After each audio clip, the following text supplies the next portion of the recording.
My name is Jim, but most people around here call me Jim. And there's one thing I want to address to you all. I mean, what do you expect? What did you expect? Welcome, Sonny.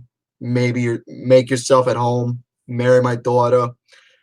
You've got to remember that these are just simple farmers. These are people of the land, the common clay of the New West. You know, morons. I hope you folks know exactly what the fuck I was talking about, because what I mentioned was quotes from one of the greatest comedies of all time. If you know what it is, then good on you. If you don't, then I don't know what the hell to tell you, because those are common quotes that you should know exactly what the hell they were, what movie they were from. But we're not here to talk about that, unfortunately, due to the fact I would love to, but I'm not going to, because the reason why I'm here today is because if you look at the title alone and what it says, I'm going to be going over the top 10 overall best. Now, I'm not going over this in a subjective viewpoint. I'm not going to go over my list, all my notes that I got in terms of what I got for my top 10 best films and all that other shit from 10 to 1 within the past 2010 and 2019. I'm not going to go over a subjective viewpoint in terms of all the films I got of my overall personal best. That is a whole different subject at all. But what I got here in my notes is what I truly to believe the 10 best films, going by face value objective standpoint, but I truly to believe is the best 10 movies that came out of the 2010s decade. Now, is this list going to be controversial? Probably, because in terms of the films, there's a lot on here that I haven't honorable mentions. But as for the whole entire concept alone, I had to be very fucking specific with what exactly I was doing. I mean, I was very fucking specific. Now, in terms of what I got here in my top 10, I had to go by the few things of not just of the overall premise of the stuff, of what the film was able to do in the overall general audience, what the film was able to do not just at the box office general audience, but what the film alone, looking at it directly and in a face value standpoint of not just the story alone and what being presented, but using the concepts of logic, slash common sense, creativity, originality, either humor, a who, what, when, where, why scenario. What else? A lot of different things out there that helps make your story succeed and make it absolutely intriguing to watch and enjoy.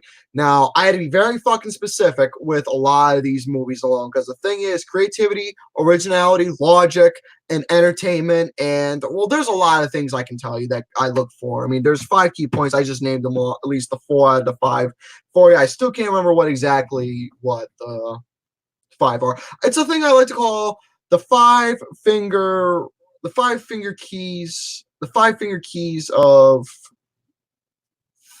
film. I don't know. A name will come up naturally as time progresses, but I think you folks get the general idea of what exactly I'm trying to talk about, what I'm trying to do right here. But again, with a lot of movies I got right here, whether it's a biopic, horror, sci-fi, you name it, whatever genre out there that is out there, I went through a lot. I had to do a process of elimination. I had to pick and choose exactly what I'm going to keep in honorables. What am I going to put in my top 10? I had to choose very, very sporadically. There you go. That's a fucking word I never say, sporadically. It's a big word. It's a big word. Sporadically. There you go. So I had to go. I was very sporadic about all this shit, and I just had to be very persnickety within all this hullabaloo. Look at me. I'm losing fucking big ass fancy words. Isn't that wonderful?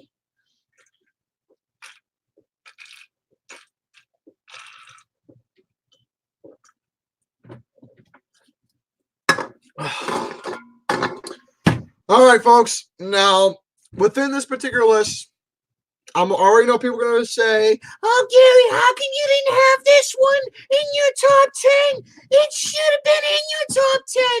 Oh, Gary, how come you don't have any coming of ages in your list?" I'm not about coming of age, folks. You should all know that. Unless it's from the 80s, where it actually had a story and characters that you give a shit about, and a story that actually means something, and somewhere you can actually find a purpose of relation with the story being built in the coming of age film, then okay. I'm very old school, so I think it's quite obvious in terms of that, but I don't care for modern day coming of age films at all. They all suck ass. Yeah. I'm a cruel motherfucker. And another thing is, in this list, I barely got little to zero horror films on here. Why?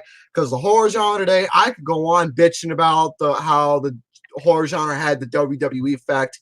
Basically, what I mean is, it went from hit to shit in an instant. That can be saved for another rainy day. Now, I do have a couple horror films on here. Is there a lot on here? No. Unfortunately, there isn't a lot of horror films on here because, like I said, I just had to pick and choose. Now, as for what I got on here with all the things I mentioned, you already hear the honorable mentions? No? Okay, good. Well, you're going to hear them anyway. So whoop-de-fucking-do. Anyways, ladies and gentlemen, here are the honorable mentions that I managed to pick and choose exactly what's going to be on here before I go over my top 10 overall best. Coming up for my honorable mentions, I have, and these are coming in chronological order from 2010 2019. No alphabetical, just chronological order of the year. So here we got Black Swan, The Social Network, Scott Pilgrim vs. the World, Toy Story 3, 50-50, Lincoln, Skyfall, The Dark Knight Rises, Zero Dark 30, Captain Phillips, The Conjuring, Frozen, Edge of Tomorrow, How to Train Your Dragon 2, Mad Max Fury Road, The Hateful Eight, Captain America Civil War, Kubo and the Two Strings, Zootopia, Hell or High Water, Sing Street, Dunkirk, The Shape of Water, Wind River, The Disaster Artist, Baby Driver, A Quiet Place, Spider-Man Into the Spider-Verse, Avengers Infinity War, Joker, and Uncut Gems. Oh, I forgot to say Ford v Ferrari as well. So there you go. So obviously, I'm just waiting for people to give me shit already. Oh, why is this not in your top 10, Gary? Why is it not in your top 10? Well, I can only make so much room if it's a top 10. So there you go.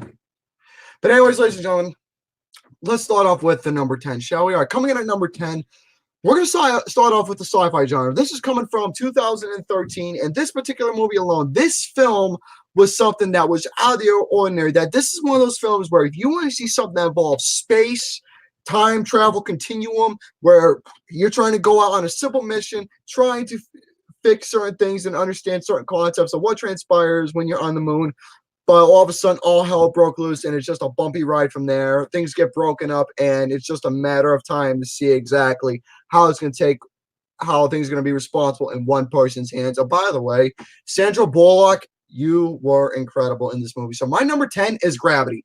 This is one of those movies. Number 10 is Gravity. This movie alone is what I consider to be a modern day sci-fi masterpiece, where it brings the whole concept when you're out in space into a whole nother dimension of exactly what typical space stories that you've seen from the past, bringing it to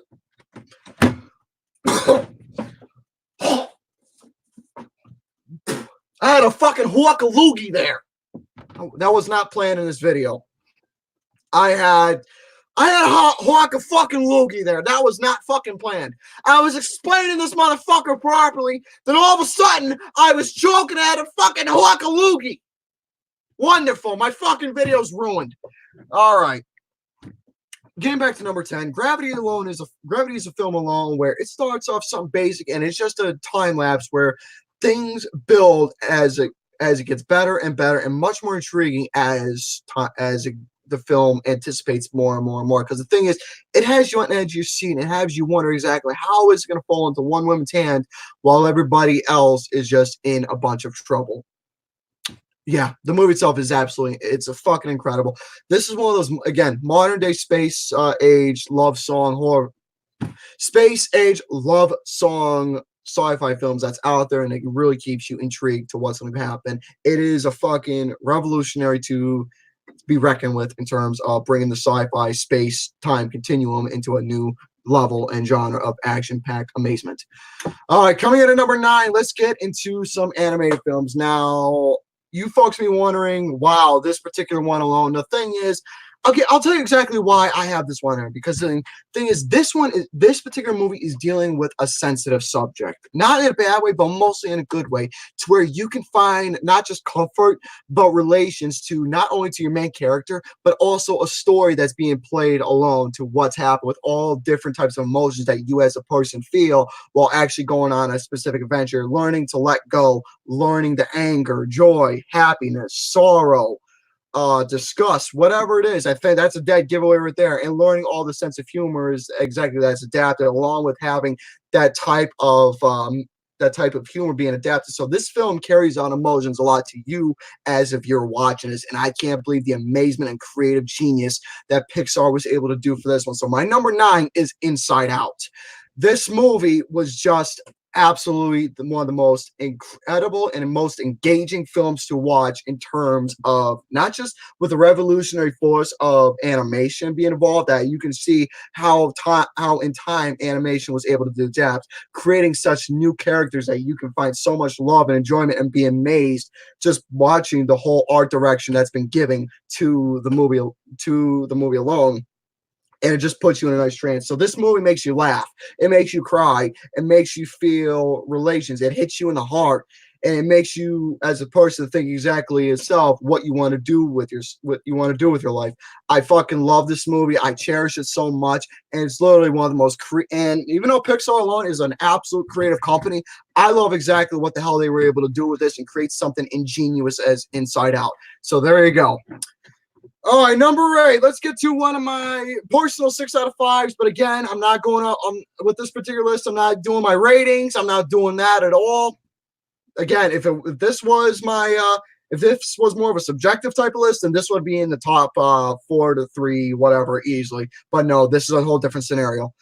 All right, coming in at number 8 is a movie where you have one man who is obsessed with music, wants to be in the music world. But the thing is, a guy like Andrew Neiman, Miles Teller, I think there you go, there's a dead giveaway. He is an ambitious young jazz drummer. He wants to persuade into Terrence Fletcher, J.K. Simmons, another phenomenal role alone, persuading his jazz ensemble. This right here is where he not only reveals the good side, but the bad side, the arrogant side, and most of all, the aggressions that you as a musician will go through trying to make everything dead on perfect. This film has a lot of significant meanings that really hits you out to not only what happens in the film alone, but absolutely outstanding music that happens in the film that's being progressed. And this film deals with temptations, and it hits the mental mind alone. It deals with a lot of bullshit you mentally go through with all the pressure being surrounded on you. So number 8 is easily Whiplash. The movie is just Whiplash it's like I said beforehand. If I did my own personal subjective list where I was going over what I had in my specific types of ratings, this would be way fucking higher. But no, this is not really in a subjective face value type of ordeal. So again, Whiplash is number 8. This movie alone was just something that's just incredible to deal with the temptations of you as not only seeing what a musician is able to go through, try and make the final cut, to be part of the ensemble, and just show exactly your passion that you have to go through legit blood, sweat, and actual tears. All that legitimately, blood, sweat, and tears, to show how much passion and heart you have for what exactly you want to do. And I love the direction of what the story was able to have, and it's fucking incredible. Okay, so let's go ahead to number 7. Number 7, ladies and gentlemen. Now, this is going to be a bit of a weird pick. Well, to some of you, and very unsuspecting. But the reason why I have to have this one on here, because the thing is, I've mostly been looking forward to, I've been mostly focusing somewhat on the female roles, the lead female roles that shows empowerment that women can have, and how much I love that shit. Oh, women, you men never give women the same power. Well, motherfucker, I can go, you know what I can do right now? I can literally Name off so many movies right now that had outstanding female roles that showcase that women are just as dominant as men and can be a total fucking badass. To that motherfucker, you know who the hell I'm talking about. All right, getting back to my number 7 here. This movie, who likes Mark Madonna?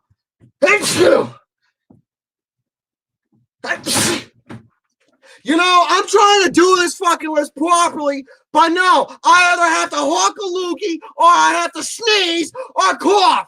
I don't like getting sick! I'm sorry. I'm gonna have to get myself a root beer in a little bit, just so I can calm myself down. But yes, who likes Mark Madonna? No? Okay, well, fuck you all anyway. Well, fuck you all anyways. All right, so Mark Madonna alone, the guy, he is one of those rare directors out there who knows how to make variety original assortments. This guy is one of those directors who's not that type of director who makes the same fucking shit every single time.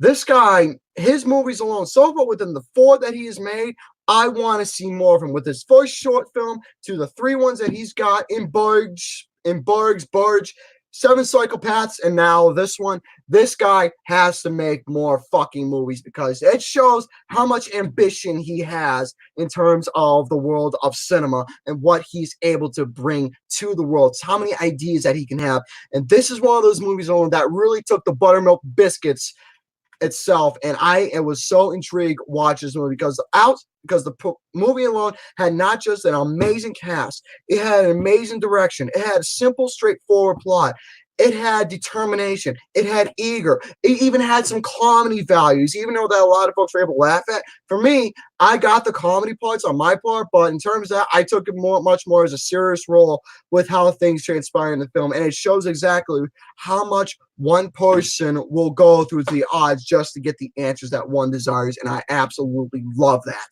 Number 7 is 3 Billboards Outside Ebbing, Missouri. This film alone, it shows exactly how much ambition he has for creating movies. This film is just ingenious. It's genius. It is literally one of the most, it's literally, I had to put this on here a little higher for creativity. This guy alone is bringing what a lot of films these days, in terms of specific things I'm not going to go into, are some lacking in terms of getting out of the whole trend, like getting outside the trend bubble, getting outside sequels, but showcasing different assortments of varieties and storytelling that you can bring to the world of cinema. And this guy is bringing that. That 3 Billboards Outside Ebbing, Missouri is that type of movie, and it's absolutely ingenious to what Mark Madonna was able to do. I can't wait to see exactly what this guy was able to bring to the plate. And Frances McDormand alone, if I was doing a top 10 list of my best performances of the decade alone overall, she would definitely probably make the final cut, because her performance in this film was just amusing. That's one thing about this film, is that it's believable. It is believable. And that is what I love seeing in a film. I like seeing a film alone, where seeing something like this, where you as the viewer, it gets you engaged with the story that's being told, where you can find believability into that. It's amazing. All right, let's go ahead and get to number 6. So, ladies and gentlemen, boys and girls, number 6 alone. I may sound subjective, but I'm going to try not to as the best I can, because the thing is, I'm trying to go through this as a face value standpoint with how I'm doing. Because the thing is, with this next one, if I go subjectively, I do apologize. I fucking love this movie so goddamn much. Again, if this was a subjective list, this would be in my top 3, hands down. But no, this movie, this is what I like to call bringing the old school back in the most outstanding fashion way. This is where I'm not just talking about old school where it's like the 1980s and 70s. I'm talking about you're going to the way fucking past to the 1920s. I'm talking about where you see one guy named George Valentine, who is an ambitious petite idol who is loved by many adoring fans while he's working on his latest film.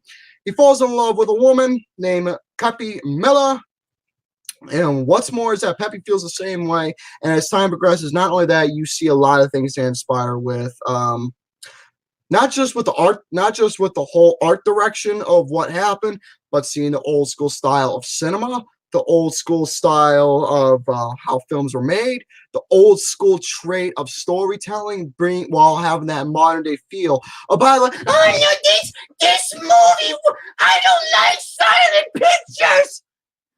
Motherfucker, in the 1920s, this is all they had. So this movie, dude, number 6 is The Artist. This is what I like to call a fucking masterpiece. If I was doing a subjective, okay, if I probably do another list, I'll talk more about that particular aspect with my own personal thoughts another time. The Artist is alone where the director alone, what the fuck is the cocksucker's name? Michel Hazanovich. Let's just call him Michel. So there you go. So Michel was able to take something. He wanted to bring that old school trait to a new school vibe and giving not just a reminder of how old school film were made, but having the old school vibe, old school storytelling. And what you see in the film is just something that is just a beautiful romance story that gives you laughs, tears, suspense, hope, and a transformation that happens is just absolutely, that just makes you blown away. The whole film is just something that is just absolutely incredible. Very good.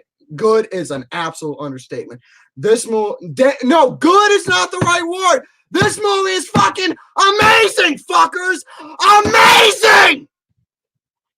I'm sorry. I get excited. But yes, The Artist is one of those films where it not only has a beautiful, believable story to it, but it takes you back in time with its whole cinematography, its whole story, and it's a time lapse of transformation as it begins while keeping true to the story of what transpires within the movie. It's amazing. I love visual storytelling, folks. For all that, for anything like that, I want to see more. I love watching movies. See, the thing is, folks, I'm going to tell you all right now, and this is a God's honest true statement. In a movie, you can have a film with very to little zero dialogue and still make it work. It's all about using the imagination with the visual storytelling that's being played and just having that pure imagination, seeing that storytelling and letting it develop in your mind and seeing exactly what transpires while having those elements. So there you go. All right, ladies and gentlemen, let's get to number 5. Let's talk about something that recently present now. You're probably thinking, oh, why not Infinity War? Why not The Winter Soldier? Why not Civil War? Well, I have to talk about this one because this is that film that makes absolute sense. Hold on a second. I got to take the glasses off for a moment because it's time for me to get all... What the fuck?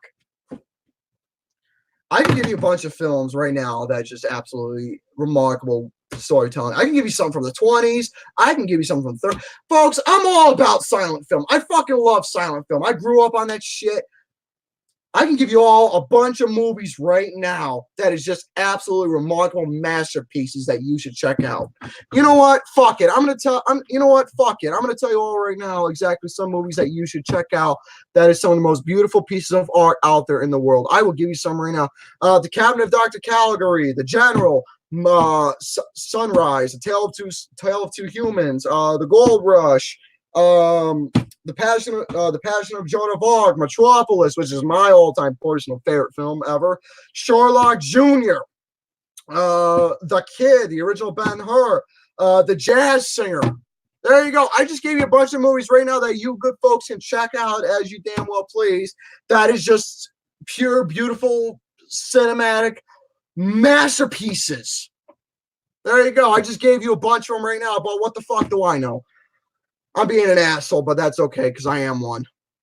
But let's go ahead and move on to the present time, talk about something relevant, talk about something that's brand new, and something back to that superhero world that I was just talking about before I got all excited with that shit. So number 5, top 5 right now, whoopee. This movie was able to break records. This movie was able to bring something that you folks anticipated for since the one came out. This is something where you got your answers. You grew your suspense and you bawled like little bitches and babies. I don't know if that made, I don't even know what the hell I just said there, but I said it. But this is that movie where it made you bawl like little babies or bitches, whatever B word out there. This film made you bawl because what happens in this film, it is one of those films in the superhero world. It is a cinematic achievement. It is a cinematic achievement, and it is a piece of cinema. Oh my God, this movie is cinema? Because it's part of the MCU universe, where the title is Marvel Cinematic Universe? Oh my God, I didn't know. Hold on, I gotta check something. Yeah, my nipples are hard. Let me check, hold on. Well, my wiener's not hard, but it is. But my butthole's puckered up, and I can feel my arms sweating. Wow. Mind blown! This movie is cinema! Oh my God! I didn't know. I mean, it says so in the title. Marvel Cinematic Universe. I can't believe it! All right, folks. My number 5 is Avengers Endgame. Top 10. Oh, what the fuck? But yeah, number 5 is Avengers Endgame. This movie alone was able to accomplish so many things. To the shit you were able to grow ambition and grow a lot of things for in terms of the world of superhero films, to everything that transpired, because the things with the MCU of what happens, not only with different varieties of stories with superheroes like Thor. Oh, that's Thor!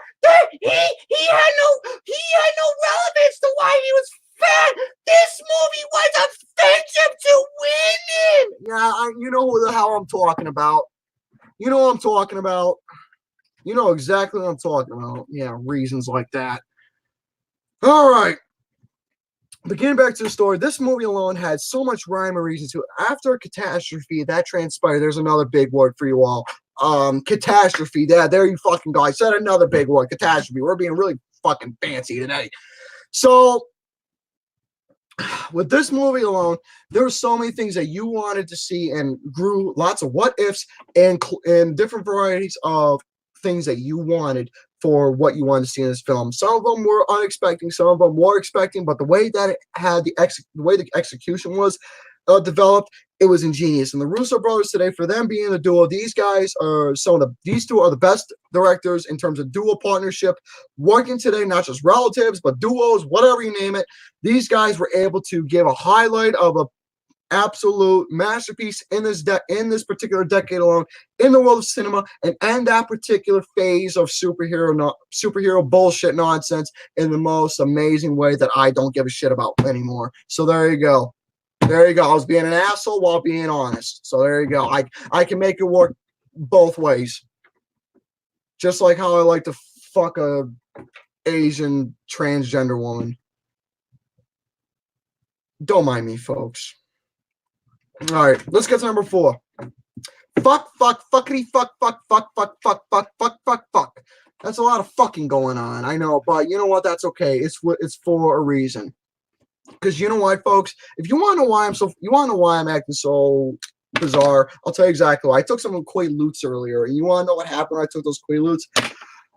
I took them. I felt nothing. All of a sudden.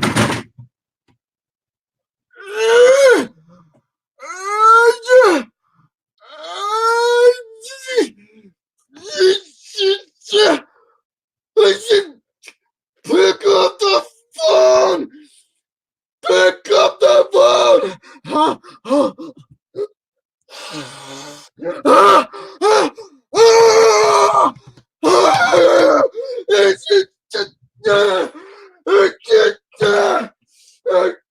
You're okay, buddy. You're okay, buddy. So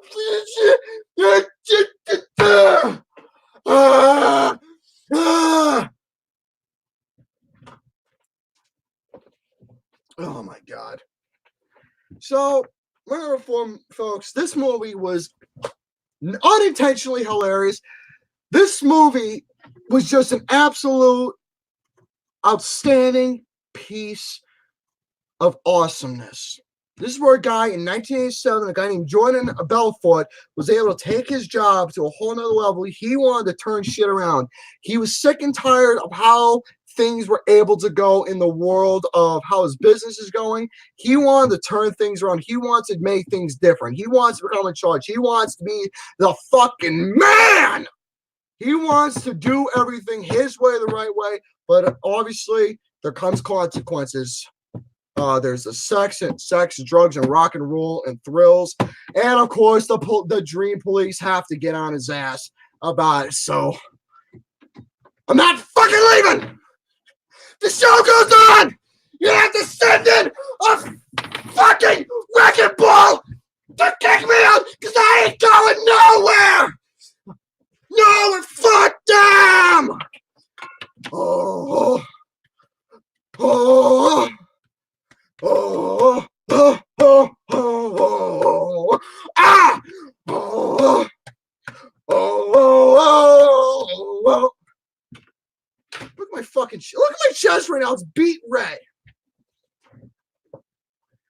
But yes, The Wolf of Wall Street is my number 4, folks. This movie, not only was it absolutely entertaining to keep it ends, but this is one of the films where it really breaks the rules of natural bullshit that you get tired of seeing in films, and it wants to take it to a whole nother direction to what things transpire. And seeing this particular shit that happens is absolutely incredible. Taking the dialogue, adding a lot of screwy things to it in a good way, and adding some shit that you can't believe, not only with what you see during the film, but things that you hear, see, and actually make sense to everything that happens, and it makes you understand why all these things happen for a reason. That is what's intriguing and so engaging about this movie. Leonardo DiCaprio alone is an absolute genius to what happened, to what he does, not only in the world of cinema, but what he does in this film. And by the way, folks, one more thing. This is my sale. Sell me this camera. So there you go. All right, ladies and gentlemen, let's go ahead and get to number 3. You know what? I'm going to have to turn my camera off for a moment and get a new shirt on and get myself a beverage, because the thing is, folks, oh my God. I got so many shirts right now. It's ridiculous. So let's go ahead and get to number 3, ladies and gentlemen. Number 3. Now I'm going to make a spoiler for you all. On a personal note, this movie alone is my all-time best one of the 2010s decade. This movie is to me the all-time best. This to me is my best film of the 2010s. This film was not only able to hit it to. This is where I'm going to go subjective for a moment before I go back to what I planned and what I wanted to do for this video. So, subjectively talking right now, this movie alone, it's not just with the storytelling. It's what the director was able to do. Take something that was a novel and turn it into his own world. He went fucking Willy Wonka on this particular one, where he takes something that was his dreams, his realities, and wanted to turn it into something inevitable, something inevitable that turns into something that was undesirable to where you become undeniable. That's what happens with the main character. He becomes undesirable to undeniable.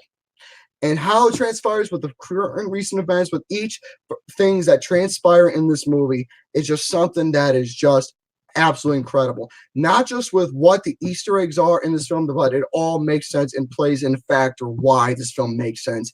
Not just having a basic story alone, but going for something and seeing all the high suspense, action, fun, and adventure that you see in this movie. It is absolutely incredible. That is my subjective standpoint, along with the objective parts as well. Even though this one right here is the number 3 of the overall best, to my heart, this will be my number 1 all-time best of the 2010s. My personal number 1 best for me only, because this movie alone was this film alone is my long-lost love letter to me. Like, this movie alone right now, if I had the Asian girl of my personal dreams right now who wanted to understand who I am as a person, of not only with what I love, but what I admire, this movie, the Asian girl's name was Ready Player One. So there you go. Number 3, at least for this particular list, as an overall deal for everybody, Ready Player One is that movie. But on a personal note, subjectively, this would be my number 1. All right, let's go ahead and get to number 2. All right, folks. Now, you folks that actually really like this pick a lot in terms of what I have. This movie, this guy alone that I'm going to talk about, I know I said Mark McDonough, but this guy, even though he's made a little bit more films and a lot more of his film, he hasn't made one single bad film except for one movie. He made a little bit of an error, which I'm sure he was self-aware about. But again, we all know exactly who this guy is. He was able to make something outstanding with the first one onto the second. And as time progresses, he knows how to take certain materials and make something absolutely immaculate with what he wants to do in his movies. And this is the one right now that takes the cake. This movie alone, okay, you want to know what he did? You want to know what this guy did? He was in the kitchen. He wanted to cook the family a little cake. He wanted to create something that was absolutely a masterpiece. He wanted to create something that had story, that had puzzles, something that had creativity, something that was something that was, you can say, the most original thing that you could ever imagine. Something that'll keep your brain going. Something that where you have to watch deliberately on purpose quite a few times to really understand what the director wanted to do in this movie, and what he does in this film is just incredible. Still, for me, there's a couple little things I'm still not getting. It's like a puzzle piece. You got a whole 1,000 puzzle piece thing that you want to do of Mount Fiji, I don't know. So you want to get those puzzles together, but the thing is, all the pieces look the exact same, but the thing is, it's going to have to take some looking through to see what exactly is that final piece that's going to fit how the pieces go together. This movie alone, with not just the cast, but the design, the whole outstanding going, and knowing exactly what transpires through one person's mind. Folks, number 2 is Inception. Oh, yeah, nobody will get this movie. Well, let me tell you all right now. For the ones who say, I don't get this movie. Well, you got to watch it instead of fucking dozing. Oh, where's my phone at? Where's my phone? I got to grab my phone for a moment. All right. Let me grab my phone. Okay. So, folks, instead of doing this, instead of going on your phone, looking at Twitter, looking at Facebook, looking at Instagram, looking at YouTube, looking at AshleyMadison.com, looking at Pornhub, looking at X-Hamster, looking at all those fucking sites that you are so engaged with while you're watching the movie as well. You're like, oh, this movie's confusing. Hold on a second. My Tinder date's texting me. Oh, wait, she may be a catfish, but I'm gonna fuck it anyway. If it has a dick, then oh well. So you're not paying attention to the movie. You're paying more to your fucking catfish of a man who's dressing up in drag instead of all that stuff. So, folks, this movie alone, you just gotta watch the movie instead of just fucking around with your phone, fucking around with yourself. Wait till after, but at least doing whatever where you just watch the movie so you can get a good clarification of what he's doing. If it requires a second and third watch, okay, deliberately. That's what Christopher Nolan wanted to do. He wanted you to watch the movie quite a few times so you can see exactly what the puzzle is that he wants you to put together to what happens in the movie. That is not only absolutely creative, it is original, and it has reasons to everything that transpires in this event once you put the pieces together, and it is fucking genius. This movie is genius. It's absolutely genius. And this right here, this movie, when Christopher Nolan wanted to do something like this, he wanted to create something that was revolutionary. He wanted to create something that will stand out as something that you won't ever probably see in cinema at all. No matter how many straight to DVDs that you'll see, how many knockoffs you'll get of probably the movie in the most embarrassing way, nothing like that will top what Christopher Nolan was able to set out to do in this movie. And what he was able to do was create something that was revolutionary, something that was going to be a tour de force in the upcoming decade. And he sure as hell accomplished that for Inception. And I give him all the round of applause for everything that he did in this movie to make it, you can say, one of the you can say the or one of the all-time best out there.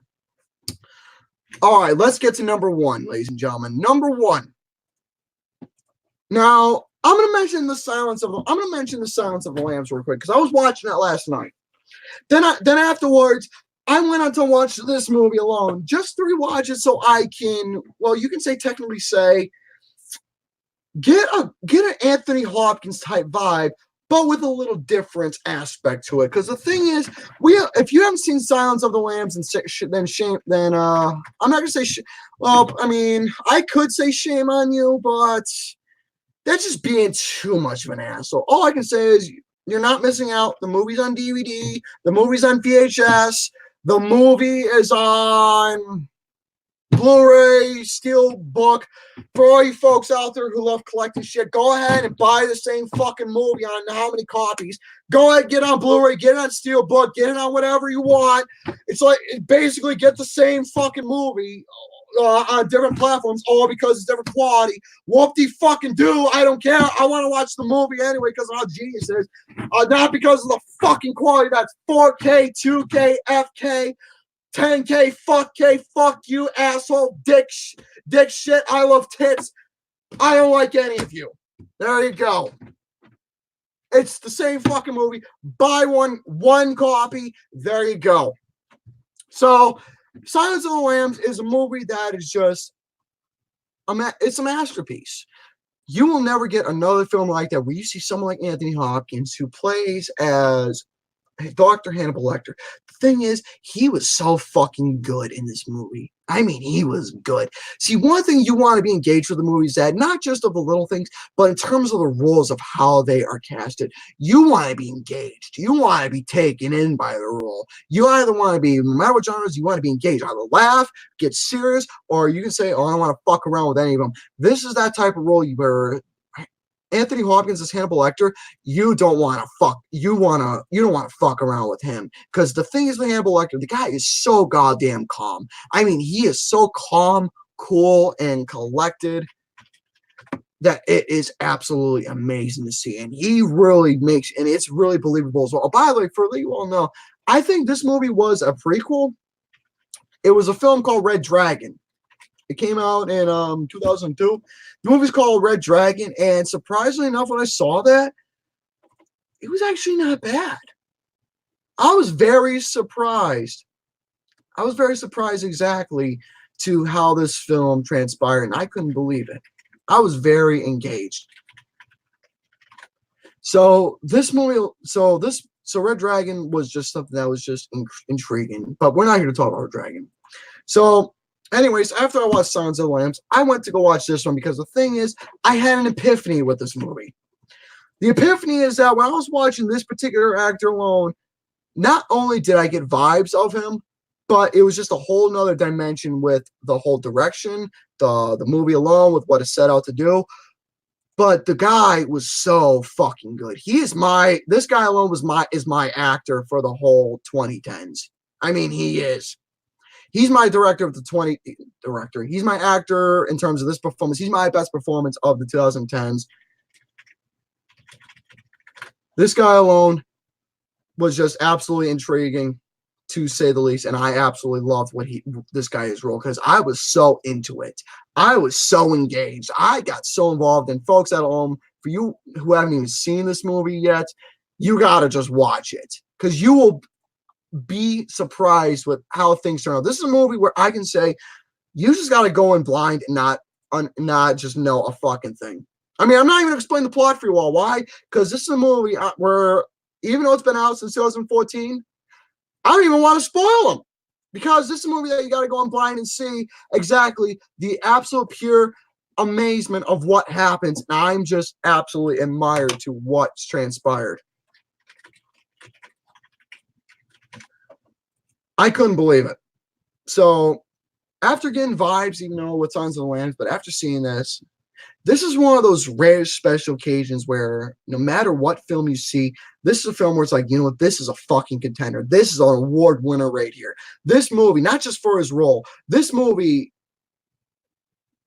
the role alone is an award winner. The movie is an award winner. Everything that happens, because this film carried something that you don't get normal films. But what the fuck do I know? I'm just a guy who loves seeing originality and creativity and being engaged with movies that'll just keep me on the edge of my seat and find to be cinematic achievements that should get the praise that it deserves. But what the fuck do I know? It doesn't deserve it because, oh, the fucking movie that deserves to be winning the Oscar for the best film of 2014 goes to, let's just see, I don't even know what the fuck let me see, I have to look it up now.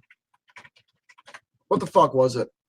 Oh, well, that movie was good, but I'm just saying that this movie that should have done it, it got snubbed. It got snubbed really bad. Why? Because we all know biasness. It's all out there. But what the fuck do I know? I'm just a guy who just loves this movie so goddamn much. And folks, as an overall objective standpoint and face value, what I believe is the film of the 2010s, what to me is what is the best film for anybody out there, for any critic, for any person out there who's in that community out there, who's all into that shit. I'm not, but who's into that shit and wants to know. If you want to know my humble perspective for all those people who like talking about that, if you want me to tell you all exactly what I believe is that film of the 2010s, I'll tell you exactly. Number one is Nightcrawler. The movie itself is fucking ingenious. The movie is just something that it's one of those films where you barely ever see. You get creativity, you get originality, you get entertainment, you get an unbelievable performance that not only is believable, but that just gets you hooked, lined, and sink into what he's able to do. And folks, it's amazing. It is absolutely amazing to what you see in this film. Like, it is just a complete mind blown that I can't even believe myself exactly to what happens in this movie. What you see it's just something incredible. I mean, you can agree with me or not, but from a face value standpoint, I truly believe that on a face value standpoint, Nightcrawler to me is the best movie of the 2010s. But on a personal note, and it always will be, Ready Player One to my heart. But a face value and objectively, Nightcrawler is the one that really takes the cake. So, folks, you got to check out Nightcrawler. The movie itself is what to be the best film of the 2010s out there. But it's debatable for almost anybody out there. It depends who you are and all that other shit. But what do I know? Now, before I go, how did you folks like the list? That's all I want to know. Then I'm gonna get the fuck out of here because I got some of this to do. So, and yeah, you can see the Outer Worlds. Well, I got that to do, and I got a little of this too. I'm gonna do this first, then I'm gonna take care of that. So, how'd you folks like the list of the overall? I'm just gonna look at the comments on the video and see exactly. I mentioned Sing Street in the honorable mentions. If this was my top 10 personal best, it would have been my top 5, actually. So, with that being said, folks, I got nothing more to say. I am probably gonna get the fuck out of here.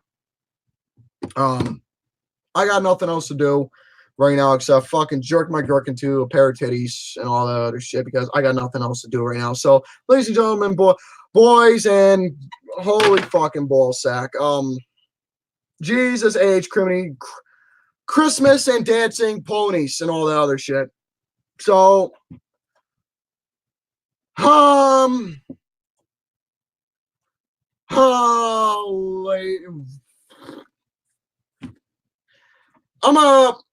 gonna get the fuck out of here. I got something to do. I gotta go do a little bit of this right now. So you folks take care of yourself. So ladies and gentlemen, ciao for now. Go fuck yourselves and have a good day.